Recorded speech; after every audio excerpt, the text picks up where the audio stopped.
Film की शुरुआत एक खौफनाक सीन से होती है। शहर की दीवारों के पास एक अंधेरी गलियों में एक लाश पड़ी होती है। बिग स्टार ने शहर की दीवार की दुनिया से गुजरा और उसकी आंखों के सामने एक भूत हवा बढ़ गई और उसने जल्दी से 2 बार दस्तक दी। इस समय शहर की दीवार पर एक लड़की दिखाई दी। उसका मुंह फाड़ दिया गया था, लेकिन वह अभी भी एक अजीब मुस्कुराहट के साथ पीटा गया था। उसने वास्तव में हंसी सुनी और देखने के लिए पीछे मुड़कर देखा कि किसकी लड़की थी। रात में ये अजीब रूप से डरावना था। शरीर को जल्दी से ले जाया गया और डिंगू इन शव परीक्षण के लिए जिम्मेदार था। परिणाम स्वरूप उसने पाया कि मृतक वास्तव में बहुत सारे तांबे के सिक्के और चांदी के नोट ले जा रहा था। जब लोग सड़क पर जाते हैं तो वे अंडरवर्ल्ड के भूतों को रिश्वत देने के लिए अपना पैसा लाते हैं और मृतक की मांग पर एक बड़ा निशान है। ट्रस्टिंग की डिग्री से घाव मृत्यु से एक दिन पहले दिखाई देना चाहिए। हम आज सुबह 6 बजे इमारत से गिर गए, तो हमसे पहले क्या हुआ है? इस समय यानी जिसने अभी अभी 3 लाशों का परिवहन किया था, अचानक शहर के टावर से कूद गया जैसे कि वो भूत के कब्जे में हो।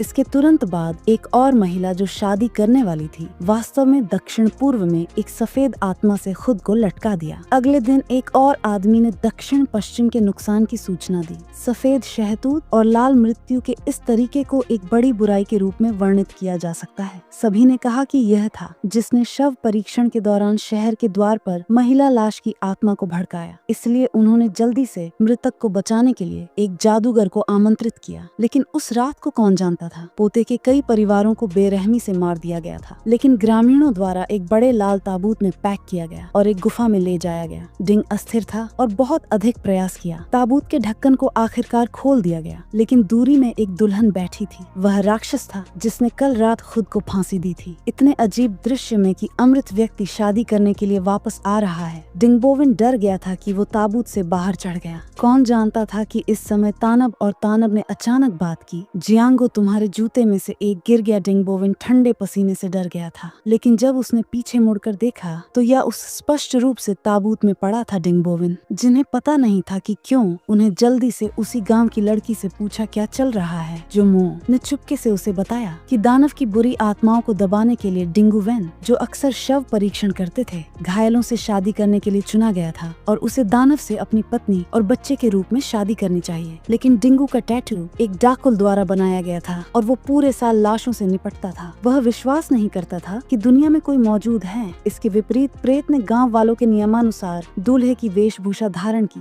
वह जानना चाहता था कि दानव में क्या बुराई है। स्वर्ग का द्वार धरती पर खुलता है, दरवाजा हजारों मील खुलता है और बालक आत्मा को भेजता है, आबूद खोलो। गुफा के कक्ष में भेजा गया। संगी साथियों को दुल्हन के पास रखना था। बाद में डिंग वुवेन को गुआंगजोंग में दफन किया गया और उसने मृत राक्षसों के साथ विश्राम किया। वहाँ बूढ़े परिसिंह ने ताबूत पर एक पीला तावीज जलाया। कहा गया कि दानव और नारी जोम्बी की शत्रुता खत्म हो गई है और तावीज का पानी पिए जाने तक गांव सुरक्षित रहेगा। ड्वानजोंग में डिंग वुवेन ने तीव्र गंध का विरोध किया। जब उसने सुना कि अंत में कोई हलचल नहीं थी तो उसने ताबूत का ढक्कन खोला। पिताजी ने आश्वस्त किया कि आपको अभी बाहर नहीं आना चाहिए, अब समय नहीं बचा है, हम शुरू करते हैं। प्रतिज्ञा, मैं सुंदर हूँ। तुम क्या, आपको मालूम है क्या हुआ? मैं क्या हूँ? ये कैसे हो सकता है? मुझे मारने के लिए हायर्ड की हड्डी भी टूटी थी क्या? डिंगबोवेन ने अनुभव किया कि दानव की मौत में अजीब बात थी, इसीलिए उसने सूक्ष्मता से जांच शुरू की। किंतु पता चला कि इससे और भी अजनबी घटनाएं थीं। उसी गांव के जियांग घाई की मृत्यु के बाद 3 दिनों में वह वास्तव में जीवित रहा। उसके साथ क्या घटित हुआ? जैसे ही जियांग घाई ने अपनी पत्नी को छुपाने के लिए एक कब्र चुनी, अचानक और अजीब तरीके से भागे। डीन भूपेन ने शरीर की जांच की और पाया कि जियांग घाई की गर्दन गंभीर रूप से घायल हो गई थी। चाहे वह दिल की धड़कन, नाड़ी या सांस हो, उसकी मृत्यु की पुष्टि की गई थी। लेकिन मृत व्यक्ति पुनर्जीवित हो गया और उसने हर जगह लोगों को काट लिया। जिन लोगों ने उसने काट लिया था वे रात में मृतकों से वापस आए, भूख और प्यास से सड़कों पर भागते हैं, लेकिन बोर होते ही अजीब तरह से गायब हो जाते हैं। इसी क्रम में उन्होंने तत्काल राजधानी के सम्राट को सूचित किया और लाश की जांच के लिए जासूस चिंग लॉर्ड्स को भेजा। हाँ, वो जो 3 दिन पहले ही मर चुका था। मुझे नहीं पता कि वो शहर के मालिक भगवान को रिपोर्ट की गई। वे सभी जेल गए।